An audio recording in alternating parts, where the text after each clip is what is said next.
जय गुरु जी, जय भोलेनाथ की। आज हम बात करेंगे प्रभु का शुक्राना करने से आपके जीवन में क्या घटित होता है, क्या परिवर्तन आता है। हम प्रभु की ओर तथा प्रभु की दी हुई देनों नेमतों की ओर कभी कभार ही ध्यान देते हैं। हम प्रभु के बारे में तभी सोचते हैं जब हमें कोई जरूरत होती है या जब हम कोई संसारिक चीज चाहते हैं। लेकिन हम थोड़ा सोचकर अपने जीवन में प्रभु की दया को, उन्होंने हमें जो बख्शिश दी है, को पहचानने और उनका शुक्राना करने के लिए कम ही समय निकालते हैं। आप और हम सभी अपने आराध्य की, भगवान की पूजा अर्चना करते हैं, उनके निमित्त मंत्र जाप भी करते हैं, पर फिर भी इंसान हमेशा ईश्वर से नाखुश रहता है। जो ईश्वर ने दिया वो आपको कभी या तो पूरा नहीं लगता या फिर अच्छा नहीं लगता, और जो नहीं दिया आपको लगता है काश वो मुझे मिला होता। इसी कारण से आप सबको दूसरे ज्यादा सुखी समृद्ध लगते हैं। लेकिन सत्य यही है, ईश्वर हमें वही देता है जो हमने पूर्व कर्म किए होते हैं, पुण्य कमाया होता है। हमारे बुरे कर्मों का फल भी वो दयालु प्रभु हमें इस प्रकार से देते हैं कि हमें कम से कम तकलीफ हो, लेकिन फिर भी हम अल्प बुद्धि के चलते बस रोते रहते हैं और कोसते रहते हैं भगवान को, कभी अपनी किस्मत को, कभी दूसरों पर उसकी जिम्मेदारी डाल देते हैं। आप रूटीन की तरह भगवान की पूजा अर्चना करते हैं, धूप दीप जलाते हैं, अपने भगवान की स्तुति करते हैं, प्रार्थना करते हैं, अपनी इच्छाओं मनोकामनाओं की लिस्ट भगवान को बता देते हो। मनोकामना पूरी हो गई तो ठीक, नहीं तो भगवान को कोसते हैं, भगवान हमारी नहीं सुनता, हमें ये नहीं दिया, वो नहीं दिया।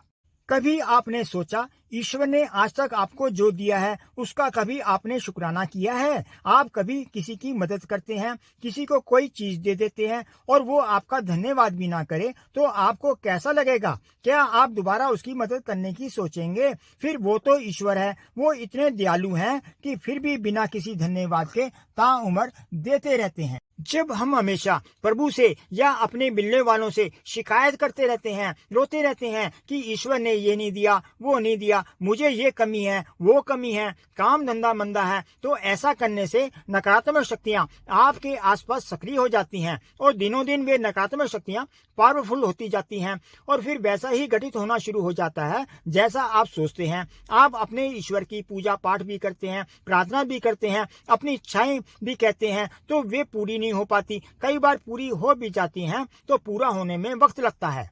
पूरी हो भी जाती है तो आपकी फितरत के चलते उनमें आपको फिर भी कोई ना कोई कमी नजर आती है। आप प्रभु से प्रार्थना करते हैं, कोई मनोकामना कहते हैं, तब तक आप सिर्फ प्रार्थना करते हैं। मन में शंका होती है मनोकामना पूरी होगी भी या नहीं होगी, आपको विश्वास नहीं होता, पर जब प्रार्थना के बाद आपकी मनोकामना पूरी हो जाती है तो साबित हो जाता है भगवान ने आपकी सुन ली। आपके मन में विश्वास हो जाता है परमात्मा सुनते हैं। उस वक्त आपके मन में खुशी आएगी, ईश्वर के प्रति असीम श्रद्धा उत्पन्न होगी। उस वक्त जो आप भगवान का शुक्राना करेंगे वो आप हृदय से करेंगे। आप अपनी पिछली जिंदगी पर नजर डालें तो आप देखेंगे प्रभु ने आपको जो भी दिया है वो हर किसी को नहीं मिलता। बहुत से लोग सड़कों पर सोते हैं, किसी के परिवार नहीं है, किसी के हाथ पैर आंखें नहीं है, बहुत से हॉस्पिटल में जिंदगी गुजार रहे हैं। तो क्या हम जो भी हमें इस जीवन में प्राप्त है उसके लिए प्रभु का शुक्राना नहीं कर सकते? बहुत से लोग एक शहर से दूसरे शहर जाते हैं पर कुछ नहीं पहुंच पाते अपनी मंजिल तक। तो जब आप अपनी मंजिल पर पहुंच जाते हैं तो क्या आप प्रभु का शुक्राना नहीं कर सकते? हम परमात्मा की दी हुई हर सौगात, हर नेमत की तरफ ध्यान ही नहीं देते कि प्रभु हम पर कितनी कृपा कर रहे हैं। अगर प्रभु की कृपा ना हो तो हम एक अन्न का दाना भी नहीं खा सकते, ना पचा सकते हैं। अगर हम पेट भरकर खाना खा सकते हैं तो उसका भी शुक्राना। अगर हम अपने पैरों से चल सकते हैं तो उसका भी शुक्राना। अब शुक्राना करने से क्या होता है? जब हम शुक्राना करने की आदत बना लेते हैं, खाते पीते सोते जागते, रात को अच्छी नींद आई उसका शुक्राना, सुबह का नया दिन दिखाने का शुक्राना, आपको कोई नई चीज मिल गई उसका शुक्राना, तो जब आप अपनी हर खुशी के लिए अपने प्रभु का, अपने गुरु का शुक्राना करते हो तो आप प्रभु से और ज्यादा गहराई से जुड़ जाते हैं। आपने किसी चीज की शिकायत नहीं करनी है। पहले तो जो आपको प्राप्त है उसका शुक्राना करते रहना है और जो कम ज्यादा प्राप्त होता है उसका भी शुक्राना करना है। आपकी नौकरी कम पैसों में लग गई तो भी प्रभु का शुक्राना। आपको ज्यादा लाभ की उम्मीद थी, कम हुआ, तब भी शुक्राना करना है। तो क्या होता है जब आप शुक्राना करने की आदत बना लेते हैं तो पहले तो आपका मन शांत हो जाएगा। पहले मन अशांत था, वो हर समय यही शिकायत करता रहता था, ये कम मिला या वो नहीं मिला। इस संसार में जो भी मिलता है प्रभु की इच्छा अनुसार ही मिलता है। जो भी अच्छा बुरा घटित होता है प्रभु की इच्छा अनुसार होता है। पर जब हम हर प्राप्त चीज के लिए प्रभु का शुक्राना करते हैं तो हमारा मन, हमारा अंतःकरण, हमारा हृदय और अधिक प्रभु से जुड़ जाता है।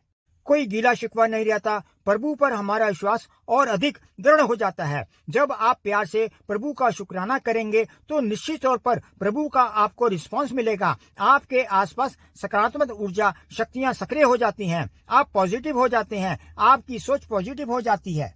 जब आप प्रभु का शुक्राना करने के साथ प्रभु की सेवा करते हैं, पूजा करते हैं, प्रार्थना करते हैं तो वो असीम श्रद्धा विश्वास से होती है। आप में एक विश्वास उदय हो जाता है कि प्रभु मेरी प्रार्थना सुनते हैं। आपका कनेक्शन, आपकी वाणी का कनेक्शन प्रभु से जुड़ता चले जाएगा। आपके जीवन में परिवर्तन आता जाएगा। आपका मन शांत होता जाएगा। आप में जो बेचैनी होगी वो दूर हो जाएगी। आपकी भविष्य के प्रति अस्थिरता को दूर हो जाएगी कि प्रभु की जो इच्छा है वो मेरे लिए अच्छा ही करेंगे।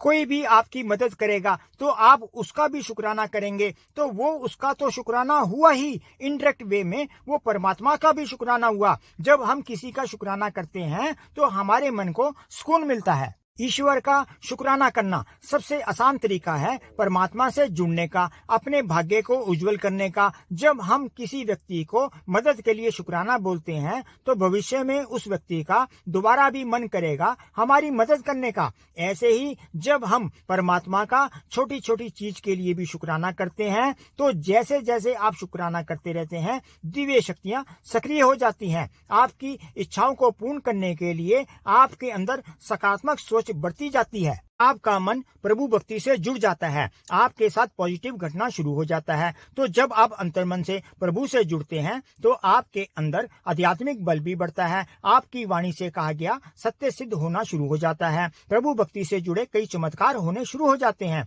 तो सब होता है प्रभु का शुक्राना, उस परमात्मा का शुक्राना करने से जिसने हमें श्वासें प्रदान की हैं। तो जब हम प्रभु का शुक्राना करते हैं तो गीला शिकवा भी नहीं रहता कि प्रभु ने हमें जो दिया वो कम है या पूरा नहीं है। जब हम प्रभु का शुक्राना करते रहते हैं तो एक किस्म से हम प्रभु का जो भी उन्होंने दिया है उसका आभार प्रकट करते हैं। तो शुक्राना करने से प्रभु की दिव्य अलौकिक शक्तियां आपकी मदद करने के लिए सक्रिय हो जाती हैं।